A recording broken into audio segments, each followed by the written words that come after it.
Hello and welcome to another week in Emotional Serenity channel, and my name is Roberto. I will be your host, and today we will be discussing a very interesting topic, and it's a topic that has been discussed many times, and I think it's received a lot of different perspectives in terms of what we consider to be psychologically or emotionally or even spiritually or esoterically.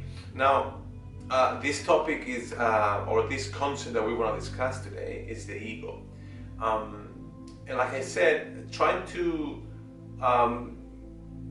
converge all these different ideas about the ego in of what the world sees the ego about, in terms of whether you're looking at it emotionally or ethically or religiously or spiritually or psychologically. Rather than that, I will overview what some of the thoughts, the thought process or thought schools or ideas that are in the world. But again, we want to make sure that throughout the videos, throughout the therapy, we have the opportunity to talk about in our sessions or whatever we understand, that when in Emotional Serenity we talk about the ego, we talk about a very specific thing. Now you don't have to agree with this, but it's so we can have a common understanding of what the ego is. Now the ego, from the different perspectives that we can see out in the world, it could be considered as the center of one's identity. So when we say that someone is egocentric, it means that he's always focused on himself. Or when we say selfish, which in Spanish it's a bit different because it comes from the same root, egoísta, which is about coming from the ego. So again, we talk about someone that is very self-centered. This could be one of the potential definitions of the ego. And another definition of the ego could be that the ego is a representational value of the self-identity as we perceive it, okay, as we perceive ourselves. It could be another definition, or another definition which is very common also in terms of psychology. It's the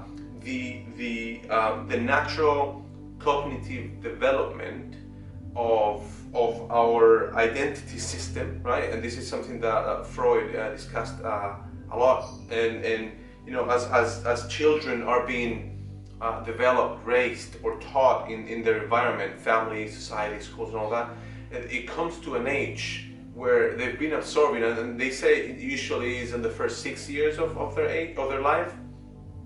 And throughout those 6 first years, they're like sponges that absorb knowledge, ideas, and concepts. But then they start forming around this age. They start forming this self-conception, this self-identity, or this interpretation based on what they've been taught of who they are and what they are in terms or respect of the world, right? So this could be another definition, right? And it can also be described in terms of what we say in the cognitive development as the paradigm formation of who we are in respect to the outside world, right? So how we perceive ourselves as individuals in a complex organization as societies are, or even families. But what is the ego for emotional serenity? As we understand it, or as it is used in the frameworks of sessions that we have, and the knowledge we share, and our experience of what has helped us to become serene, happy, and at peace, the ego is a mental construction, right? Is a structure that we've created based on our past experiences, and it is a neural network of connections. So we all know that the brain cells are called neurons, and the neurons form different networks in terms of connecting different parts of the brain. So we have a different interpretation. We all have a different interpretation of what the world is based on those neural connections. This is what the NLP calls the mind map, right? Our reality map. What we have or what we perceive or see of the world. These connections are created based on our experiences, right? Our past experiences, the way we've been raised, or the way we've experienced our environment. And in a way, they are somewhat, or the ego, right? These neural connections are, this structure, this mental structure is the filter that we use, that we constantly use to interpret information as we receive it today. And this is where it gets a bit tricky, and why we have to, rather than perceiving the ego as the enemy of, in some ideologies, the ego is this evil entity that possesses in our bodies and our minds in a way that it forces us to act in one way or the other. So understanding that the ego is just the preconception of the world, or the preconception we have of the world, let's try to answer how the ego is formed, and in what ways can the ego be manifested in our daily lives. Right, so now let's answer first, how does the ego form? Now, we understand that, we already agreed perhaps, that the ego is not this phantom or mystical phantom, or the voice in our head, or any entity that is possessing us in any way and forcing us to do anything in particular. Okay? So now we agree that the ego is nothing more than the mental structure, or the neural connections, right? The connections of the neurons, which are the brain cells that connect different parts of our brains in a network, right? How does it form? So let's do it through an example. So imagine that you are a normal girl, that you're raised as a normal girl, right? In an environment where you are taught that your self-value, or the value that you perceive of yourself, or society may perceive of yourself, is based on your outward appearance, or your body appearance, your beauty, or the preconception that society or you may have about beauty. So you're raised in a normal environment, right? And it's not just that you're being taught this conception of beauty and your connection to your value in the family, right? Oh, you should be, you will look as pretty in that dress as your sister, or look at your cousin, look at how she does her hair. So all of these things that compare us to a preconception or a set value of beauty, you're absorbing this information and creating all these neural connections. Now you're connecting, your neurons are being connected from the idea or the preconception you have of beauty with the part of your brain that connects self-value, how you value yourself. And this is not just in your family, okay? But you're having this idea repeated at school. You're having this idea repeated in magazines, in the TV shows, in movies, in books, and in general, you're being raised in this environment while you're creating this preconception, this structure, this mental structure that you are as valuable as you are beautiful, or the preconception, or your conception of beautiful, okay? But, how does this manifest? So we've been raised with all these concepts now, with these ideas, but how do they actually manifest? We've created these neural connections and this network, fine, but how are they manifested? So let's do it through examples as well. So let's say that you're this little girl, that you've been raised to value beauty, or yourself, to compare your self-value based on your beauty, all right? To value yourself based on beauty.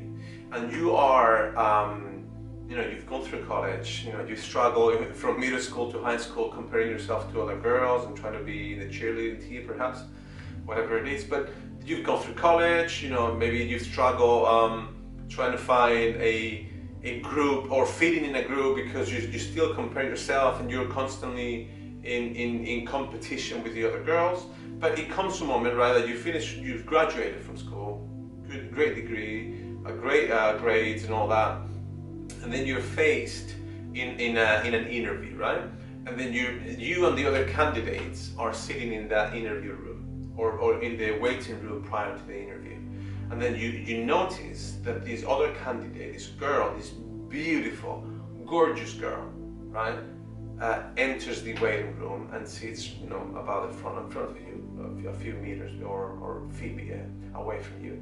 And then all of a sudden, these feelings of I cannot compete with her beauty start coming to you. And then even though you've prepared yourself and you're academically prepared for the job, and then you've mentally prepared yourself in how am I going to answer these or that typical questions in an interview, what are my strengths, what are my weaknesses, but all of a sudden all of that seems to fade away, and then you're self-centered, or you're focused only on there is no way I can prove that I am better than that beautiful, gorgeous girl.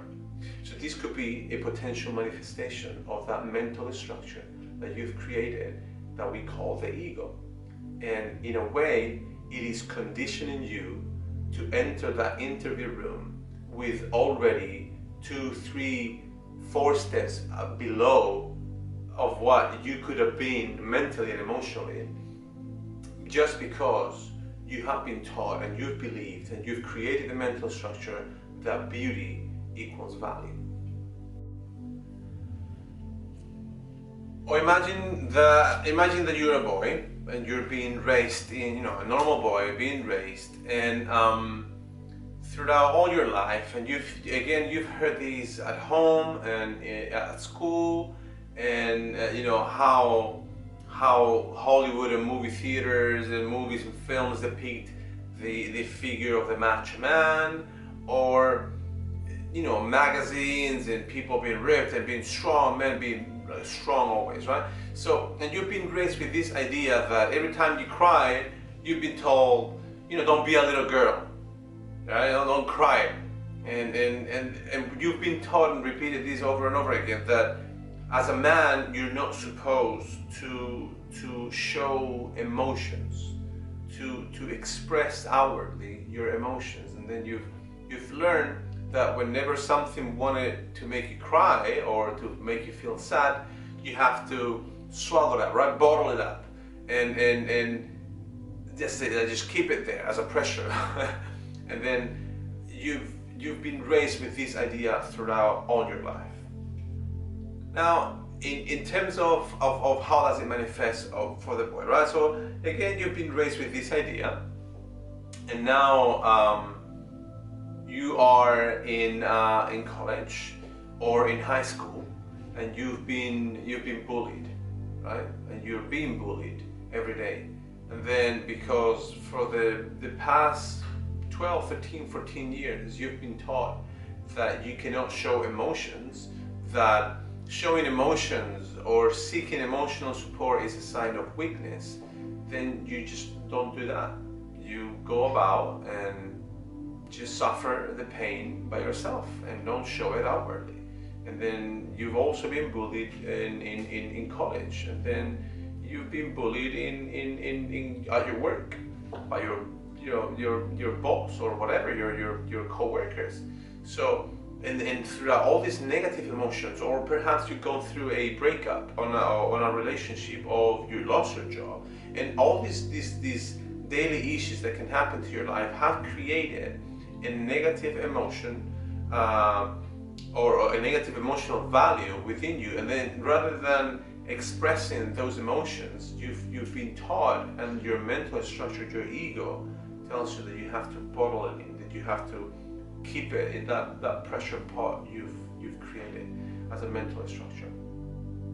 And all of a sudden, one day it may manifest it in different ways. It may be that you turn to alcohol, or that you turn to drugs, or that you reject the idea of relating to people in any type of relationship. You're incapable of having an emotional, stable relationship, or you go through depression and you just don't want to show it or seek for help.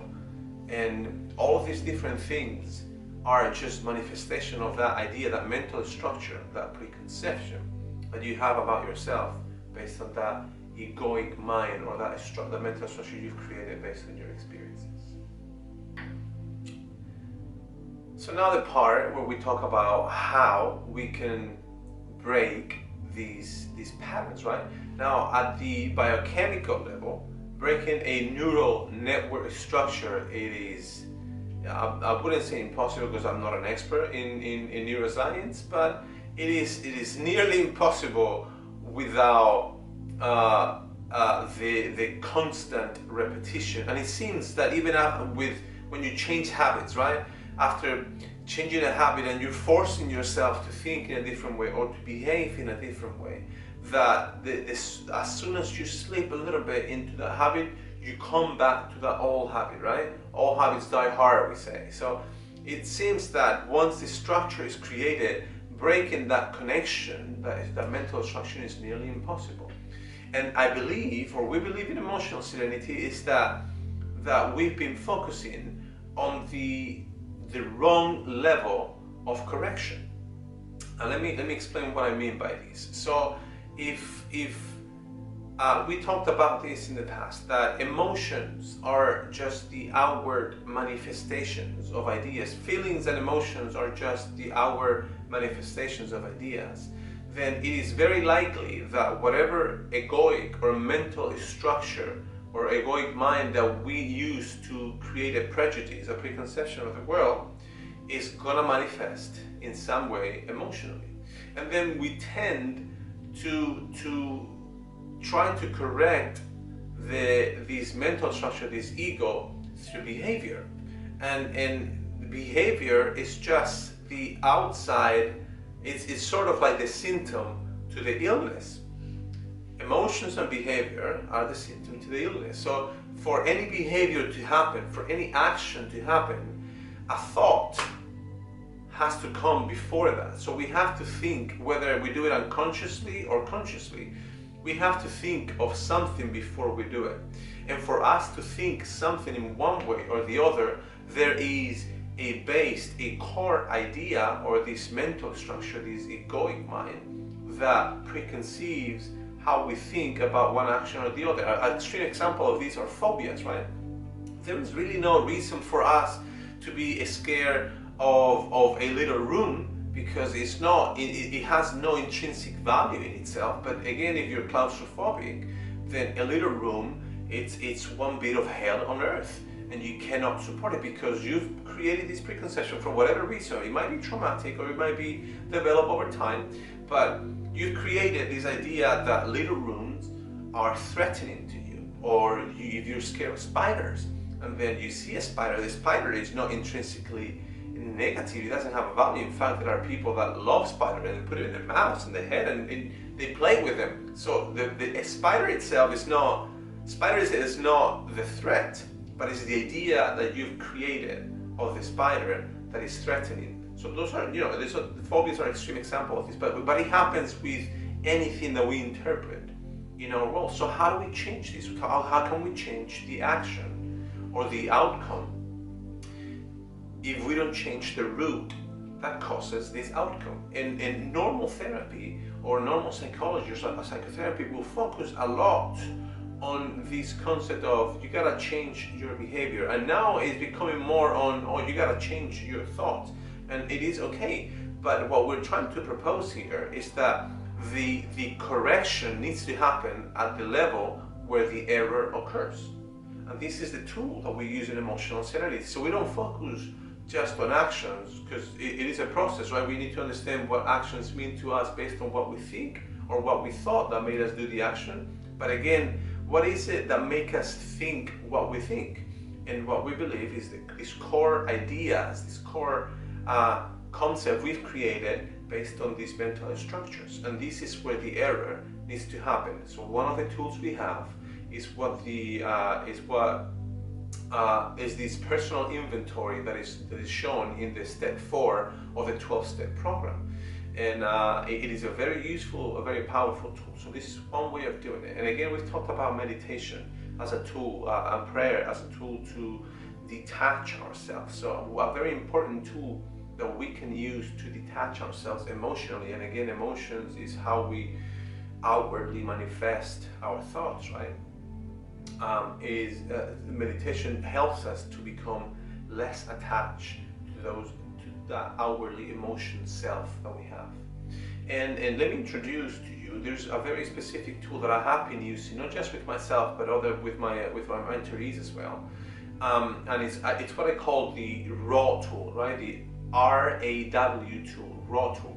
And what the RAW tool stands for is that it's a three-step tool, three-step way that we can use to, rather than correct, is the first step to intervene with the mental structure, right? If we leave it unchecked, this mental structure is just gonna take us throughout the network, and if I see a spider, it's gonna be negative. I'm afraid. I've connected the concept of spider with the part of my brain that says fear. So one way of intervening rather than correcting, this is the first step, intervening is first through the R, recognition. So when something happens and we have reacted emotionally, the first step of the RAW tool is I'm gonna ask myself how I feel. I want to recognize, recognition, R, recognition, I want to recognize how I feel. I've discussed with my wife, or I've argued with my wife, and I feel angry, or I feel sad, or I feel lonely. So try to understand how you feel, recognize. Two is the second step of the tool is acceptance. A, acceptance, meaning fine, I've recognized that I feel lonely or angry or sad or whatever it is, the feeling that we recognize, and now I accept the feeling for myself. So I accept that it is just a feeling, that I'm not anger, I am not sad, I am not whatever it is that I feel. I do not feel identified with it. So accepting that just because you feel something doesn't mean you are something is the second step, recognition, acceptance. And the third is the W, which is the why analysis. And the way I use it and I teach it is we don't ask ourselves why me, right? So after arguing with our wife, for example, in what we said, right? So why me? Why does she have to complain? Why? Not that type of why. We don't want the why me or the should have, could have, right? Because the why me only brings more doubt, self-doubt, and more conflict. So it's just a negative way of approaching it. But the why analysis, I mean, is what caused me to feel one way or the other. So we first recognize how we feel, we accept it because it means nothing for us in the terms that it does not represent how we feel, does not represent who we are. And then third is the why analysis. So what caused me to be angry, to be sad, to be lonely, or to feel sad, or to feel lonely? So the why analysis, at first, if we use it, it might be like everything, right? Like a muscle, if you use it more, the easier it becomes. But at first, we will have a tendency to say, oh no, she made me angry, or he made me sad, or he made me lonely. But the feeling is just the outward manifestation. But what is the idea? What idea caused me to feel lonely after an argument with my wife? Because just let me tell you this, in my experience, I've gone through both different ways.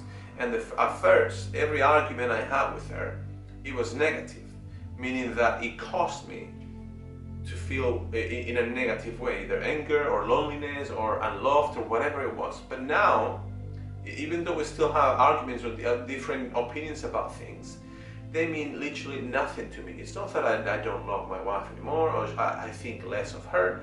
It's that now I do not feel identified with this. And I know that when I have a feeling about something, it is not her that caused the feeling, because she cannot cause the feelings or any ideas in me. I've already created this mental structure. Is that I now go to this mental structure to what emotion pointed to what mental structure I've created, and I know now that the cost of my feeling was a core idea that I had developed.